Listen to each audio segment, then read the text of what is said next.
All right, everybody, so here we are. We are inside my newly acquired 2016 Golf R. This one is it's pretty, I think, there was only a few options you could get with the Golf R. You could get the Golf R, manual DSG with the adaptive suspension, and then, the lane control and stuff. Mine doesn't have active lane assist or anything like that. It just has the manual with the adjustable suspension. So that's okay with me. I don't really use the blind or the active cruise and stuff like that. I don't know if that would really even be good with a manual, because you can't really use it in stop and go. So mine doesn't have that. But this one right now is about 45,800. It had about 45,600 when I got it about a week ago. So I've just been driving this a couple weeks now, and getting my thoughts on it, or what my plans are for it. So we'll just take it out for a spin and hear what your thoughts on. Hear what my thoughts. I'll let you know what I think about coming from the Scat Pack. Obviously, before that, owning a GTI, basically same setup, but this is a Golf R. Step it up a little bit, but. So we'll do the parking brake, and that's one thing I kind of don't like about the Golf R, is you lose the manual parking brake. So you have to do the electric one, and I always forget it. And even though if you leave it on and you start to back up and it senses that it's on, it'll release it. So that's kind of a nice thing. So we'll just back out of here. I was gonna wait until the fall to trade in the Charger. And I said in my previous video that I was looking for something with all-wheel drive or four-wheel drive. Preferably, I wanted something bigger, but hey, I was looking at a couple different cars, and I always keep my eye out for deals going on, especially with this whole Corona thing going on. This was right at the beginning, basically in my state, when this had kind of started and things started to shut down and stuff. So. And all the interest rates are dropping for car loans and stuff. So I thought, I can do it now. And not only that, but now having a kid who just started daycare, that's kind of pricey, and it kind of sucks. So it'd be nice to get into a car, a used one, with at least some miles on. So I got a pretty good deal, actually a really good deal for this one. And have a lot smaller monthly payment than I did with the Charger. It just seemed like a good time. It was a little soon. I was excited to really drive that car during the summer because it's so much fun. But the interest rates being really low now, they've been dropping. So, and this one was a good deal. I went out, and I went out to drive this one. I wasn't sure what I was going to think about it, but when I saw whoever owned this car before me took care of it really well, and I'll show you guys when I go through the exterior, but the owner did some really nice work to this with the Clear Protect film, or whatever they call it, when you can get it from the dealership. And not only just did the bumper in the clear film, but also did the whole hood and the side panels. So the front clip of this car looks phenomenal for 45,000 miles on it, and it looks great. So that was a big win for me right away. And even the door jams on the side, where you open up the door and you can door ding somebody, right? Those are even wrapped in film. So it's great that the owner before me did that. But everything else seems great with the car. It shifts just fine. I haven't noticed anything weird with it being used. It's still very, very quiet, and it's still crazy to me coming from the Charger. That's a really it's an old platform, but a solid one and a quiet one. But even coming into this is so much quieter and smoother, and it feels so much more solid than even that Charger did. I mean, it's fantastic, and it's a little bit different having such a small car now again. The dealership that got this in on a trade, they put brand new tires on it, and there's some Toyo Proxy ones, which kind of sucks. I would like to pick my own tires on a car, but it's kind of nice I don't have to pay for them. But just some thoughts. I don't know. I could give you some thoughts because I wasn't a GTI for a couple of years, so this is basically so similar to me. The only thing that's different is the screen's a little bit bigger. This one has CarPlay and Android Auto, which is fantastic, and this is a manual, and my GTI was a DSG, and that was kind of a tough choice for me because these cars are so insane with the DSGs. It's because they're all-wheel drive, and they can handle so much power, and you can do so much with them. insane to not go for the DSG because it can handle the power. It's super quick and it's great, but I just wanted to be able to drive a stick again. I really like driving stick, and I know it's not as fast, and one of the downsides is the clutches suck, and you got to replace the clutches as soon as you tune them, and so that's something that sucks that I'm going to have to do, is put in a new clutch. And so every time I'm at home and I see a video of someone launch controlling or something their Golf R, I'm like, man, I wish I would have so much less to deal with if I would have just went for a DSG model. But then when you actually get in the car and you are driving around the streets and doing your own shifting, every time I'm like, man, yeah, it's like I would miss shifting because it's so much fun. And ever since I had my Focus ST and my Mustang, those are the last cars I had the sticks in, and I just miss driving them. And so far this one's fit. The shifter feels great. The only thing that really pisses me off about this is they have a clutch delay valve in the clutch line that kind of reduces the shock on the drivetrain, and it makes it a little easier and a little smoother experience, so that if you're trying to shift hard and fast and you let that clutch out fast, it restricts the amount of fluid, so it kind of makes it slip the clutch when you're going fast, and then it doesn't let the pedal retract quite as quick. So I really don't like that. So, but sounds like that's a pretty easy mod to change. You could just pop out the valve and then re-bleed the clutch, and you're good to go. So I'll probably be doing that, and I can do a before and after on that. So that's something I absolutely need to change. And then I just recorded a video. This car has 45,000 miles on it. I don't think the Haldex has ever been serviced, or the fluids have ever been drained, and the screen for the pump has ever been cleaned. I don't think so. And so I just recorded a video of me just doing that quick service, and I don't think it had ever been done because the fluid for the Haldex was very dark, and there was a lot of stuff in the screen. But I mean, look at that. I mean, that all-wheel drive is just fantastic. I mean, and I miss being able to just shift like that. It's fantastic. And so once I change that clutch valve out, that'll probably help quite a bit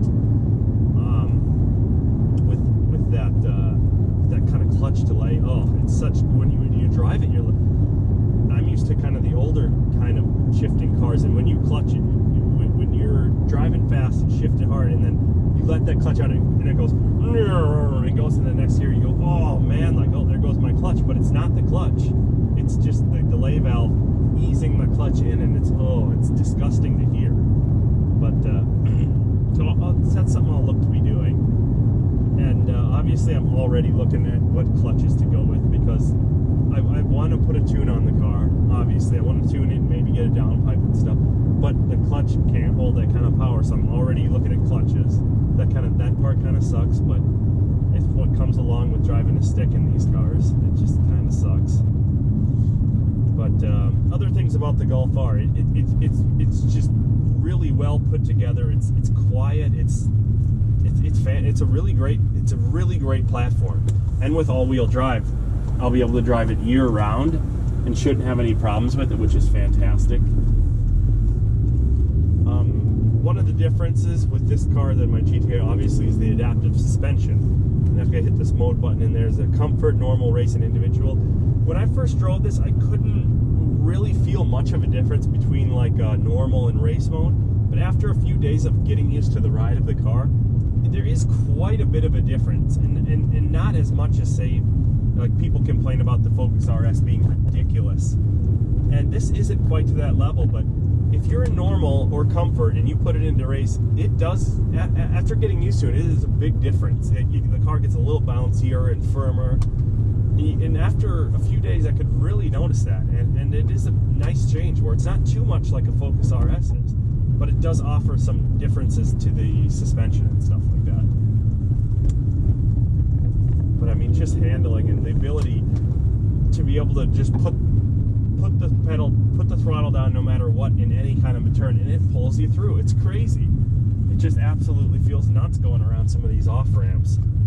And just, you can keep giving it power, more power, and more power. And it pushes a little bit because it's not a real all-wheel drive system. It just comes on demand. So it can't do the crazy fun Subaru stuff, But so as you're going around those turns and you're giving it more and more, it pushes a little bit like a front wheel drive car, but it still is fantastic. It still holds onto the road. It still pulls you through. It's crazy. But so far, I'm loving the transmission. Man, it's so much fun to get back into the manual trans again. It's so much fun. And I know it's going to suck having to put in a clutch because I'm going to do it myself. Because it costs way too much money for the clutch alone, let alone to have a shop do it. So I'm gonna do it. It doesn't look awful. I watched a few videos on it. It looks fine. It looks like a normal clutch job kind of a situation. All right, and we're back.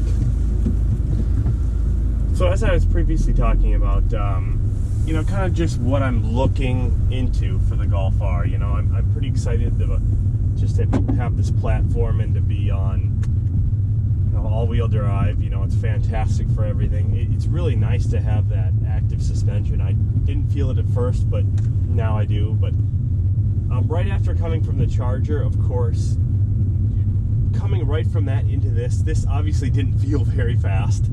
You know, it's, you know, almost 300 horsepower. It's a quick hot hatch, it is. But coming from a Charger where it's like V8, quick twitch, you know, high horsepower, the thing is nuts, to a very refined, almost 300 horsepower out of this, it didn't feel that quick. But after driving it a few days, and I also put a different tank of gas in that was 93 octane, and it took a little bit for the engine to start to, you know, add more timing in from that octane.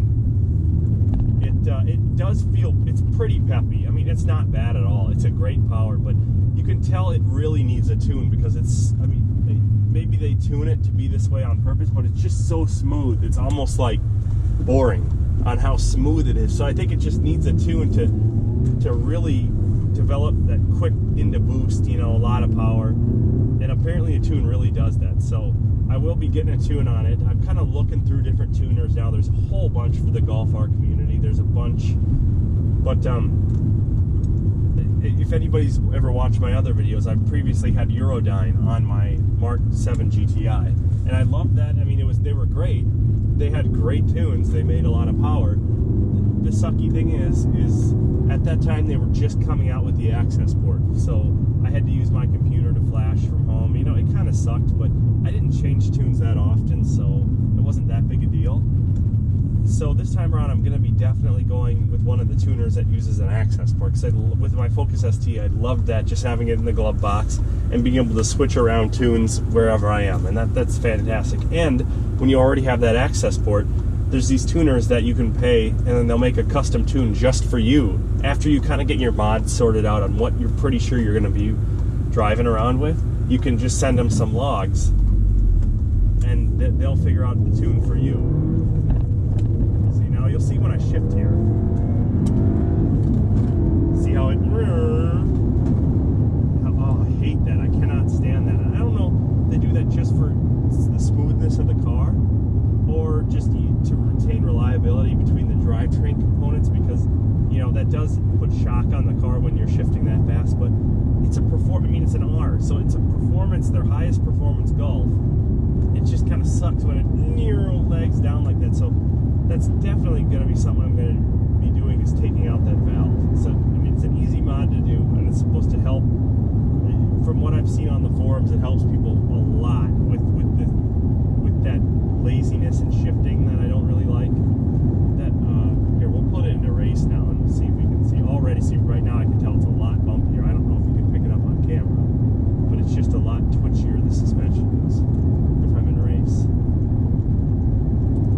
So yeah, step one, I'm just looking for tunes right now, and then after that tune, it's probably going to be clutch. I'm going to have to do a clutch, and then after I get that clutch knocked out, then we can do other fun things like a downpipe or an intake or something. But I'll probably, here we go, we'll take this turn, floor it, see, look at, and it grips it around the turn.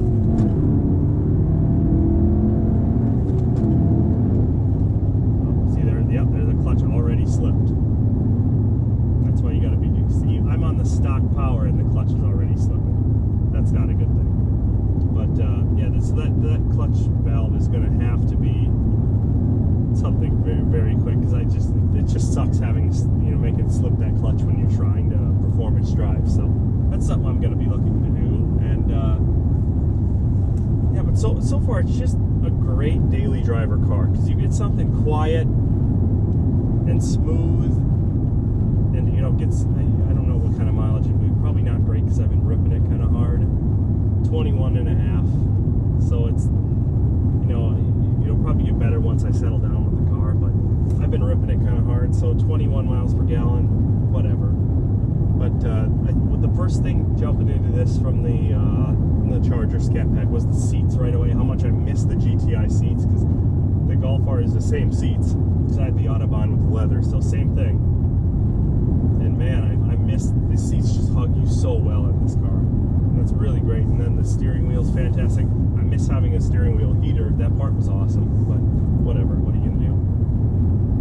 Another thing that kind of I'm not a big fan of is how quiet the car is. For being the highest performance model, it is very, very quiet. I mean, even with the stupid sound actor going to town, it's just too quiet. You don't hear anything out of the exhaust, which kind of sucks.